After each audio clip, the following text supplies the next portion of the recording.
Bonjour à toutes et à tous, je suis ravi de vous retrouver pour un nouveau numéro du Rendez-vous de l'Info. À l'occasion de la semaine de la francophonie, les parties restaurées du château de Villers-Cotterêts seront ouvertes au public vendredi, samedi et dimanche. Pour nous dévoiler le programme, l'administrateur des lieux Xavier Bailly est notre invité. On le retrouve dans quelques instants. Et direction l'Aube ensuite, et plus précisément Troyes, où une résidence senior est en train d'être construite. Et puis on terminera avec notre séquence quotidienne Moi Président. Mais tout de suite, voici un résumé complet de l'actualité.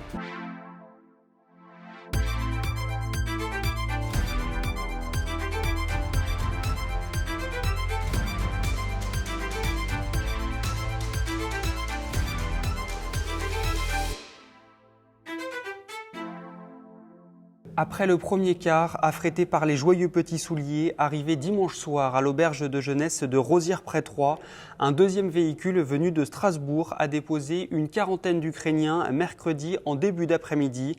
La préfecture est désormais en contact avec les familles d'accueil. L'objectif, pouvoir proposer un hébergement pérenne.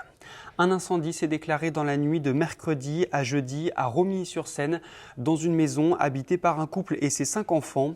La mère de famille, âgée d'une quarantaine d'années, est décédée. Plus de 30 sapeurs-pompiers ont été mobilisés. Une enquête est ouverte pour connaître les circonstances de ce drame. Et enfin, la CGT et l'UNSA appelaient à une journée de mobilisation ce jeudi. Au cœur des revendications, une augmentation des salaires, des bourses étudiantes et des pensions pour les retraités.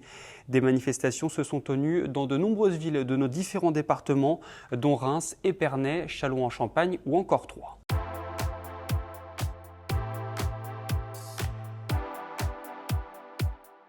Si vous n'avez encore rien prévu ce week-end, sachez que les parties restaurées du château de Villers-Cotterêts seront exceptionnellement ouvertes au public les 18, 19 et 20 mars.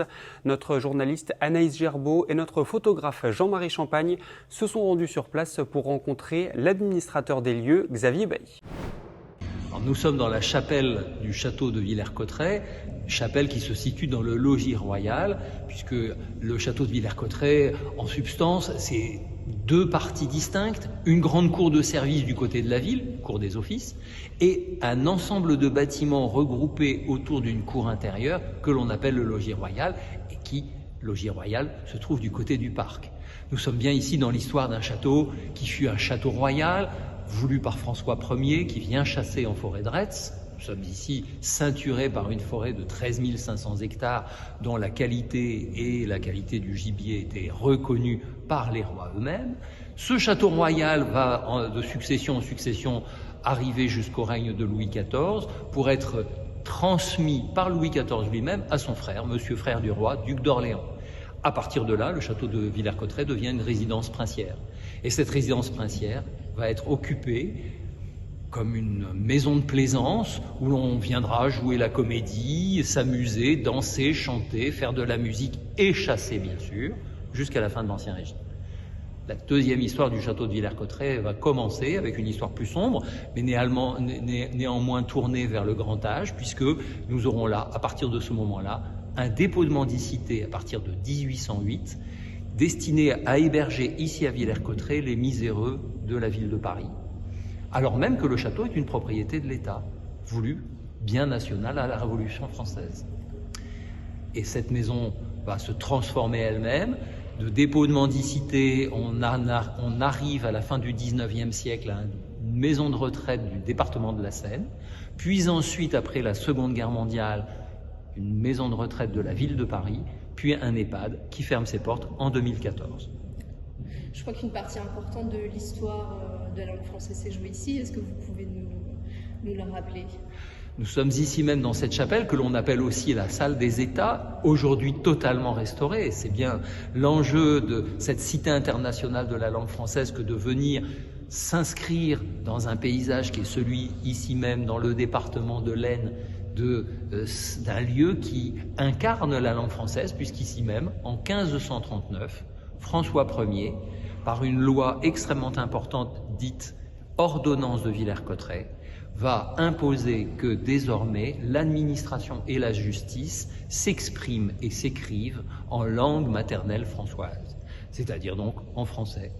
Et à partir de là, on peut considérer que Villers-Cotterêts est le lieu de naissance de ce qui va être une langue en partage pour les Français, ce qui n'exclut pas bien évidemment que l'on parle aujourd'hui encore de multilinguisme en France, mais aussi de langue française et des langues de France, puisque nous avons aussi de nombreuses langues régionales. Et quelle est la particularité de ce château? C'est le seul château Renaissance dans la région? C'est effectivement un château qui est inconnu du grand public puisqu'il a vécu une histoire différente au cours du 19e et 20e siècle de celle des grands châteaux royaux français. Pour autant, c'est effectivement un château qui contient, comme en témoigne cette chapelle, mais également l'escalier du roi et l'escalier de la reine, des chefs-d'œuvre de la Renaissance qui sont uniques au monde, mais également unique ici, dans la région des Hauts-de-France. Et que sera la Cité internationale de la langue française? Qu'est-ce qu'on pourra y voir? Qu'est-ce qu'on pourra y faire comme activité?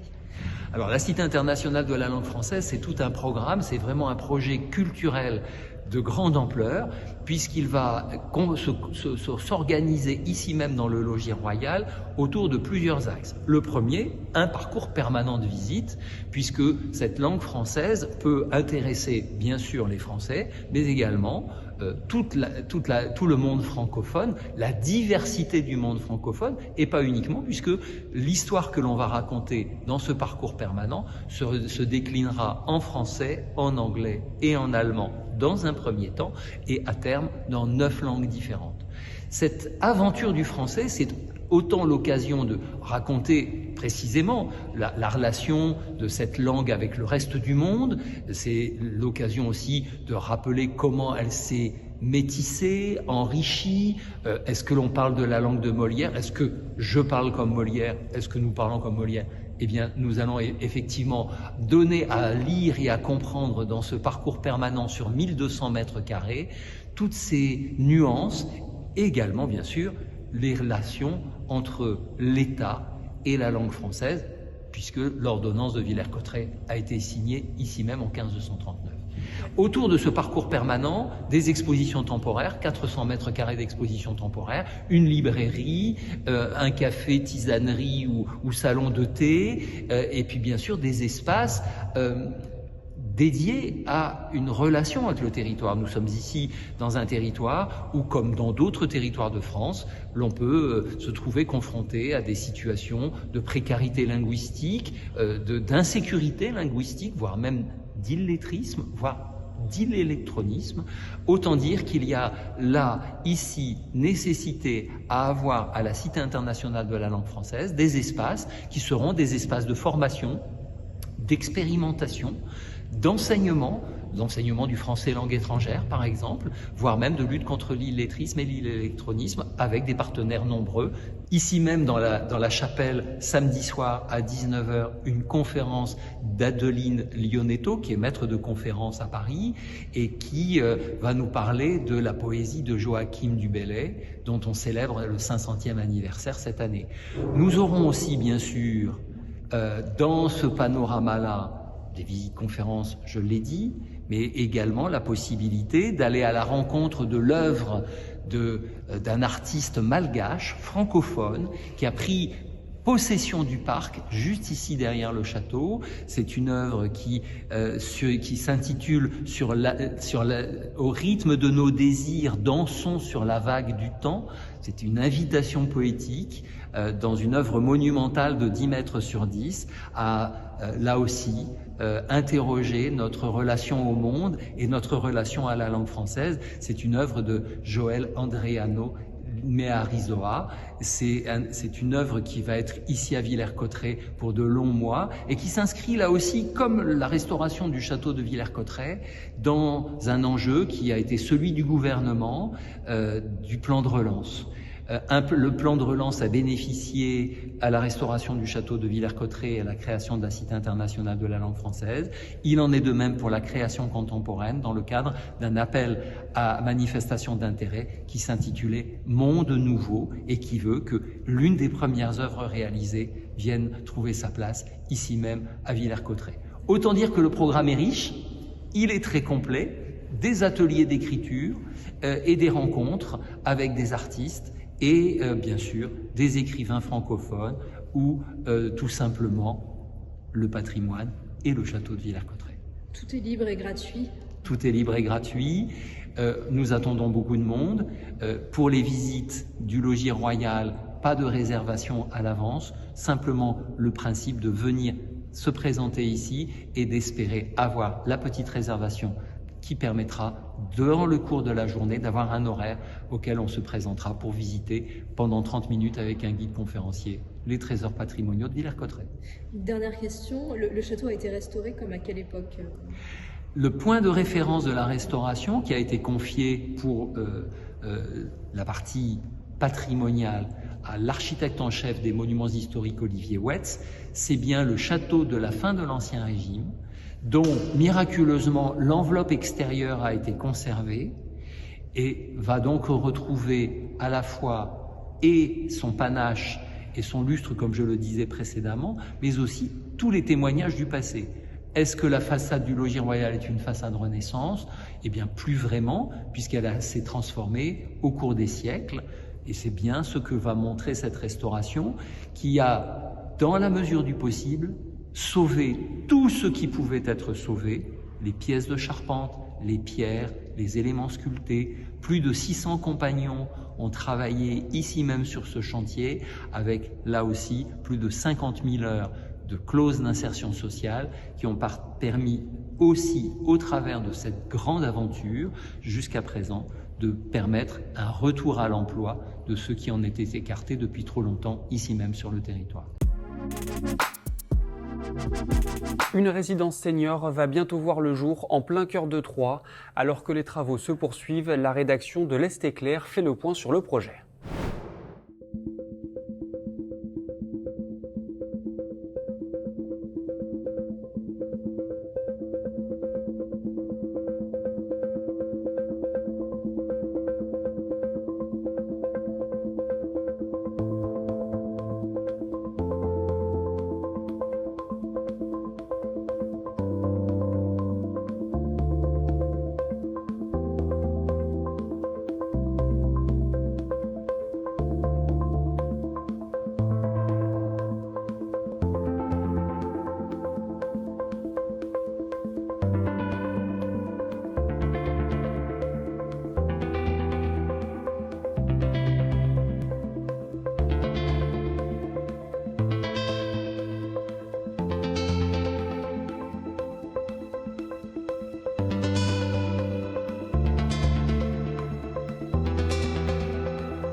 C'est la fin de cette édition. Juste avant de se quitter, je vous propose d'écouter Chanel qui nous dévoile quelle serait la première mesure qu'elle prendrait si elle était élue présidente de la République. De mon côté, je vous retrouve ce vendredi à partir de 18h pour un nouveau numéro du Rendez-vous de l'Info.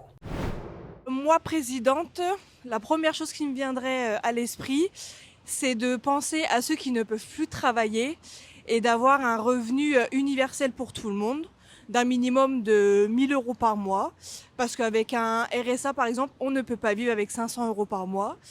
Donc ce serait la première mesure qui me viendrait en tête, aider ceux qui ne peuvent pas vivre donc en dessous du seuil de pauvreté. Parce que je connais beaucoup de personnes qui sont dans ces situations-là, et même à vrai dire avec un SMIC à peu près équivalent à 1 200 € net par mois, je pense.